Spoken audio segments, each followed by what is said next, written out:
స్వచ్ఛమైన నాణ్యమైన గౌదర్పార్ పూజా ఉత్పత్తులు www.gaudarpar.com ద్వారా ఆన్లైన్ లో ఆర్డర్ చేయండి. మీ ఇంటిని దేవాలయంగా మార్చుకోండి. నమస్తే రమగారు. నమస్తే జయ. రమగారు, ఏదైనా మంచి కథ చెప్తారా? ఈ బౌద్ధ జాతక కథలు ఉన్నాయి కదా, ధర్మపథం కథలు అని చెప్పాను. ఇదివరకు విశాఖ కథ అది చెప్పుకున్నాం. అవును. అందులో ఒక చిత్రమైన కథ ఉంది జయ, కుంభఘోషకుడు కథ. పూర్వం అట తథాగతుడు అక్కడ ఆ కాలంలో ఉన్నప్పుడు ఒక వ్యాపార దంపతులు ఉండేవాళ్ళు, భార్యాభర్త. అయితే ఏమైందట, ఆ రోజుల్లో అంటువ్యాధి సోకిందట. భార్యాభర్త ఇద్దరికీ అంటువ్యాధి వచ్చింది. ఆయన చాలా సంపాదించాడు, 40 కోట్ల రూపాయలు. ఆ రోజుల్లో 40 కోట్లు అంటే ఎంత ఎక్కువ. అయితే ఏం చేశాడట ఆయన, తన సంపాదన అంతా ఒక చోట దాచిపెట్టి వాళ్ళకి ఒకే ఒక కుమారుడు ఉన్నాడట. వాడి పేరే కుంభఘోషకుడు.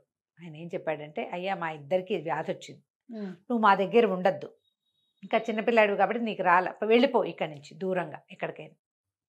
కొంతకాలం తర్వాత వచ్చి మా మరణానంతరం మమ్మల్ని ఉన్న ఊరంతా వచ్చిన అంటువ్యాధి ఉంది, గవర్నమెంట్ వాళ్ళే ఏదో చేసేస్తారు, మా కోసం చూడొద్దు. తర్వాత వచ్చి ఇదిగో ఈ గుర్తుల ప్రకారం ఆస్తి స్వాధీనపరుచుకొని ఉత్తరం రాసిపెట్టి పిల్లాన్ని పంపించేశారు. వీడు బాలుడుగా ఉండగానే ఇక్కడి నుంచి వెళ్ళిపోయాడు. ఒక 15 ఏళ్ళు, 12 ఏళ్ళు, 14 ఏళ్ళు అలా వయసు ఉంది.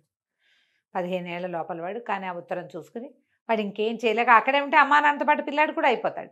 అప్పట్లో ఈ మసూచి, కలరా లాంటి మహమ్మారి వ్యాధులు ఉండేవట, అంటువ్యాధులు. ఊరంతా ప్రబలినే. పిల్లాడు ఆ ప్రాంతం నుంచి వెళ్ళిపోయి 12 సంవత్సరాల తర్వాత తిరిగి వచ్చాడట. తిరిగి వచ్చి గుర్తుల ప్రకారం వెతుక్కుని వాళ్ళ అమ్మ వాళ్ళు పెట్టినవి, అమ్మా నాన్న చనిపోయారు, ఆంధ్ర ప్రభుత్వమే అందరికీ చేసినట్టుగానే అనాథ ప్రేతాలుగా వీళ్ళ ఇల్లు గుర్తు ఉంది, వీళ్ళ భార్యాభర్త తెలుసు వాళ్ళకి. వీళ్ళ ఇంటి ప్రకారం దహనాదులు ఆ రోజుల్లో చేసే కార్యక్రమం ఏదో చేసేసారు. వీడు తన పాత పడిపోయిన ఇల్లు అవన్నీ చూసుకున్నాడు. 40 కోట్లు ముందు వస్తువు ఉంది, డబ్బంతా అక్కడే ఉంది, ఎవరు పట్టుకోవాలి. కాకపోతే ఏమనుకున్నాడు, నేను సడన్గా బికారిని వచ్చి అదేదో ఊళ్ళో ఏదో పని చేసుకుని పొట్టపోసుకున్న వాడిని, రూపాయి లేకుండా వెళ్ళిపోయాడు అక్కడి నుంచి. 12 ఏళ్ళు బతకాల అబ్బాయి ఏవో రకరకాల పనులు చేసుకున్నాడు. నా ఆస్తంతా ఇక్కడ ఉందని వాడికి తెలుసు. ఓకే. ఇప్పుడు వచ్చి ఒకేసారి రాజునైతే ఇంత డబ్బుని ఇది చేసుకుంటే ఎలాంటిది వస్తుందో వీళ్ళు నమ్ముతారో నమ్మరో. ప్రభుత్వం కూడా మారింది, ప్రభుత్వం మారిపోయింది అప్పటికి ఇప్పటికి. అందుకని ఏం చేశాడట, ఇక ఆ డబ్బును అవైల్ చేయలే. క్రమంగా దీన్ని సరి చేసుకుందామని ఆ ఊళ్ళోనే ఒక పారిశ్రామిక వాడ, వాళ్ళ అలాంటిది కార్మిక వాడ, ఏమన్నారు దాన్ని, లేబర్ కాలనీ, కార్మిక వాడలో ఉండిపోయాడు. ప్రభుత్వోద్యోగానికి దరఖాస్తు చేసుకున్నాడు. ప్రభుత్వోద్యోగం ఏమిచ్చారు, ప్రకటనలు చేసే ఉద్యోగం ఇచ్చారు. రేపొద్దున రాజుగారి పుట్టినరోజు మీరందరూ రావాలి హో అలా ప్రకటించటం. బాగుంది. ప్రకటన ఉద్యోగం వచ్చింది. ఆ రోజుల్లో ఈ మొత్తం ఈ నిరాశ్రయులైన వాళ్ళకి గవర్నమెంటే ఇళ్ళు ఇచ్చేదిట. నిరుద్యోగులకి గవర్నమెంట్ భృతి ఇచ్చేది, రోజుకి ఇంత 2 రూపాయలు 3 రూపాయలు ఇచ్చేది. తర్వాత లేదా ఉద్యోగం ఇచ్చేది, గవర్నమెంట్కి సంబంధించిన ఏదో ఒక పనిలో వాళ్ళని ప్రవేశపెట్టేది. నిరుద్యోగ సమస్య అసలు లేనే లేదట. ఈ కెనడాలోను జర్మనీలోను అక్కడ కూడా జాబు రావాల్సిన అవకాశాలన్నీ ఉండి ఉద్యోగం రాని వాళ్ళకి గవర్నమెంట్ పే చేస్తుంది. మనకి ఇండియాలో ఎప్పుడైనా వస్తుందా అలాంటిది? అంటే మనం ఇంకా అభివృద్ధి చెందుతున్న దేశంలోనే ఉన్నాం కదా రమ్మగారు. అవును, అవన్నీ అభివృద్ధి చెందేసిన దేశాలు కదా. నిరుద్యోగ జాబ్ పాపులేషన్ ఒకటి క్యాలిక్యులేట్ చేసుకోవాలి కదండి. అవును అవును. అంటే ఉద్యోగం అన్నీ ఉండి, అంటే చదువు గిదువు అన్నీ ఉండి క్వాలిఫైడ్ పీపుల్ ఖాళీగా ఉంటే వాళ్ళకి గవర్నమెంట్ పే చేస్తుంది. సరే, ఈ కుర్రవాడికి ప్రకటనలు చదివే ఉద్యోగం ఇచ్చారు. ఆ ప్రకటనలు చేసుకుంటూ ఉండేవాడు, కార్మిక వాడలో ఉండేవాడు. కొన్ని రోజులు గడిచినాయి. ఆ రాజ్యానికి అప్పుడు రాజు బింబిసారుడు. మనకు తెలుసు కదా, బింబిసారుడు అలాంటి పేర్లు ఉంటాయి. ఈ బింబిసారుడు రాజ్యానికి ఉన్నప్పుడు ఒకరోజు ఏమైందంటే, రాత్రి వేళ ప్రకటన వస్తుంది. ఈయన సౌధంలో బయట కాళ్ళు చాపుకునుకున్నాడు. ఒక పరిచారిక ఆయనకి వీవెని పెట్టి విసురుతోంది. ఆ ప్రకటన వినపడింది. ఏమని, రేపొద్దున ఈ రాజపత్రిక చదవాలన్నమాట, రాజుగారు ఈ ప్రకటన చేయించారు, దీన్ని ఫాలో అవ్వాల్సింది అని. ఏదో పన్నుల గురించో ఏదో. ఈయన అట్లా కళ్ళు మూసుకుని, ఆహాహా ఏం కంఠం, కోటీశ్వరుడి కంఠం అన్నాడు. అనేసరికల్లా ఈ పరిచారకుంది కదా, ఏమిటి స్వామి, ఏమిటి ప్రభు, ఏమంటున్నారంటే, ఆ ప్రకటనలు చదివేవాడు ఆ పని చేయవలసిన వాడు కాదు, వాడి కంఠం కోటీశ్వరుడి కంఠం, వాడి గొంతులో వాడి డబ్బు పలుకుతోంది అన్నాడు. రాజపరిచారు కదా, నేను కనుక్కుని వస్తాను. అవునో కాదు. అతను ఎందుకు ప్రకటనలు చదువుతాడు? కోటీశ్వరుడు అయిన వాడు ప్రకటనలు చదువుతాడు? అదే కదా. ప్రకటన చదవటం ఒక ఉద్యోగం. నేను చూసొస్తానంది. మర్నాడు వెళ్ళింది. వెళితే వీడు ఒక సామాన్య కార్మికుడు ప్రకటనలు చదువుతాడు. కనుక్కొని వచ్చి చెప్పింది, కాదండి కోటీశ్వరుడు కాదు, వాడు మామూలు వాడే, కుంభఘోషకుడు అతని పేరు, పారిశ్రామిక వాడలోని మన కార్మిక వాడలో ఉంటాడు అని చెప్పేసరికి ఒప్పుకోలే. కాదు, నా 6th సెన్స్ చెప్తోంది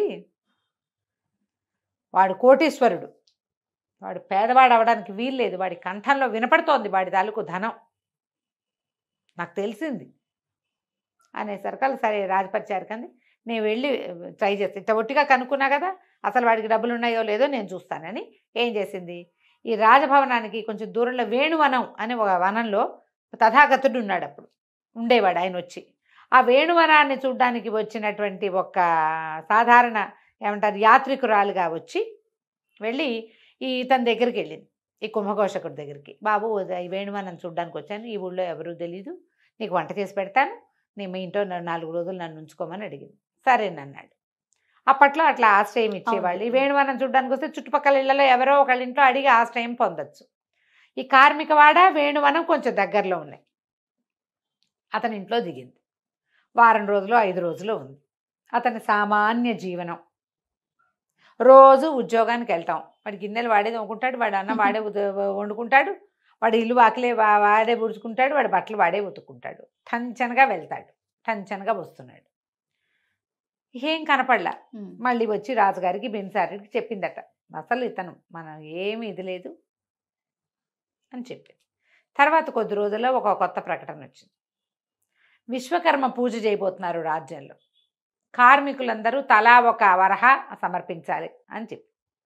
ఇది ఎక్కడికి వస్తుంది, ఆ డబ్బంతా ఒక డిబ్బెన్న వేసి ఆ డబ్బుతోటే విశ్వకర్మ పూజ చేశారు. విశ్వకర్మ అంటే పనులు చేసేవాడు, విశ్వకర్మ ఇవి కడతాడు కదా, ఇల్లు వాకిళ్ళు కట్టే ఆయన, దేవుళ్ళందరికీ కూడా శిల్పి, దేవ శిల్పి.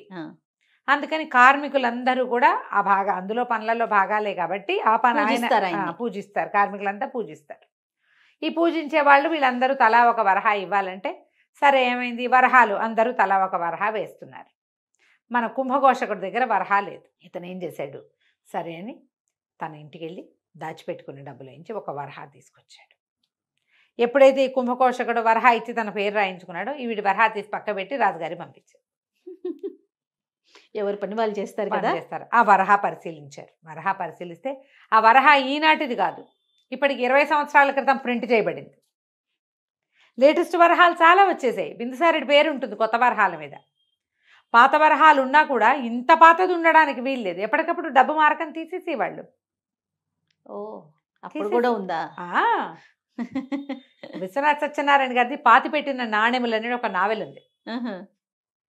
2 అన్నదమ్ములు వాళ్ళు.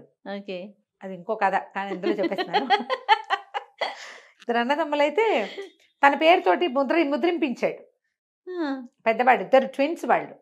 రెండో వాడు మొదటి వాడిని సంహరించి ఆ నాణ్యాలన్నీ పాతిపెట్టించేస్తాడు. ఓహో, తన పేరు వేసుకుంటాడు. మళ్ళీ ఆ చివరికి అతని భార్య కడుపుతో ఉన్న ఆవిడ పారిపోతుంది, ఆ కథలో వెళ్ళిపోతుంది. ఆ పిల్లవాడు రాజు అవుతాడు, మళ్ళీ వస్తాడు వెనక్కి. తండ్రి మరణించాడని తండ్రిని అతన్ని చంపరు, కవలల్లో ఒకడిని సంహరించరు, దాచిపెడతారు. ఓకే, అది లెక్క. పైగా వాడు చనిపోతే రెండో వాడు కూడా చనిపోతాడు. అది వాళ్ళ ఇది. అందుకని ఆ రాజుని, నాణ్యాలు ముద్రించిన రాజును ఉండనివ్వకుండా పెద్దవాడిని, చిన్నవాడు ఏం చేస్తాడు, పెద్దవాడిని దాచేస్తాడు ఎక్కడో. ఆయన బయటికి తీసుకొస్తారు. అతను తీసుకొచ్చే క్రమంలో అతను చనిపోతే రాజు కూడా చనిపోతాడు. ఓకే, అతని కుమారుడు రాజు అవుతాడు. ఆ పాతిపెట్టిన నాణ్యాలు తీయబడతాయి. పేర్లు గబుక్కుని గుర్తు రావట్లేదు. ఈ పాతిపెట్టిన నాణ్యాలు ఎంత బాగుంటుందో, ఎవరైనా ఆసక్తి ఉన్న వాళ్ళు చదువుకోండి. విశ్వనాథ సత్యనారాయణ గారు ఇలా జరిగేవి ఆ రోజులు. ఆ నాణ్యం పట్టుకుని ఆయన పిలిపించాడు. ఈ నాణ్యం ఎక్కడిది, ఇది ఎప్పటిది, ఏమిటి అని ఆ చుక్కి తీసాడు. కుంభఘోషకుడికి ఇక తప్పలేదు, చెప్పాల్సి తప్పక నేను ఫలానా వ్యాపారస్తుడి కుమారుని, నా ధనం ఇది, నా తండ్రి సంపాదించింది, నేను అది ఒకేసారి దాన్ని తీసుకుంటే ఈ రాజ్యంలో ప్రభుత్వం మారింది కాబట్టి ఏమవుతుందో నేను అది తీసుకోలేదు అనగానే రాజు చాలా సంతోషించి మొత్తం ధనాన్ని బొక్కసానికి చేర్పించి తన కుమార్తెల్లో ఆఖరిదాన్ని కుంభకోశకుడికి ఇచ్చి వివాహం చేసి అబ్బా కోశాధికారిగా చేశాడు. నీకు డబ్బు కనపడంగానే ఏం చేస్తారు జయ? ఖర్చు పెట్టేస్తుంటారు. ఖర్చు పెట్టేస్తారు, వాడేస్తారు. ఎవరికైనా తెలుస్తుందని చేయరు. అవును, మితం ఉండదు కొంతమంది కాదు, ఎక్కువ భాగం ఉండదు జయ. చాలా మందికి ఉండదు. స్పెండ్ చేయకుండా ఉండలేరు. 40 కోట్ల రూపాయల ఆస్తున్నవాడు సాదాసీదాగా కార్మిక జీవితం గడిపాడు. అతనికి కోశాధికారిని చేశాడు. అలాంటి వాడు కావాలి, డబ్బు ఖర్చు పెట్టని వాడు. మంచి రాజు, మంచి తెలివిగా ఆలోచించి బింబిసారుడి ఆఖరి కుమార్తెను కుంభకోశకుడు వివాహం చేసుకున్నాడు. సూపర్. అయితే తర్వాత ఒకసారి తథాగతుడు వేణువనానికి వచ్చినప్పుడు ఈయన తీసుకెళ్ళాడట. ఎట్లా ఇంత కోటీశ్వరుడైనటువంటి అతను కార్మిక జీవితం గడిపాడు, భగవంతుడికి బుద్ధుడికి ఆయన తెలియజేశాడట. తెలియజేస్తే బుద్ధుడు చెప్పిన ఒక శ్లోకం చెప్తారు. అందులో ఏంటంటే, సంయమనం ఉన్నవాడు వాడికి ఎప్పుడు కూడా వాడి కీర్తి సంపద వృద్ధి పొందుతూ ఉంటాయి. స్థిమితం కావాలి మనుషులకి. పెనం మీద పేలగింజలాగా పలిపోకూడదు. అటు ఇటు పడిపోతే ఏమైంది, బయట పడిపోతాం. స్థిమితంగా ఉంటే మన గుర్తింపు మనకు వస్తుంది. అతనికి గుర్తింపు వచ్చింది, సంపద వచ్చింది, కీర్తి వచ్చింది. సూపర్.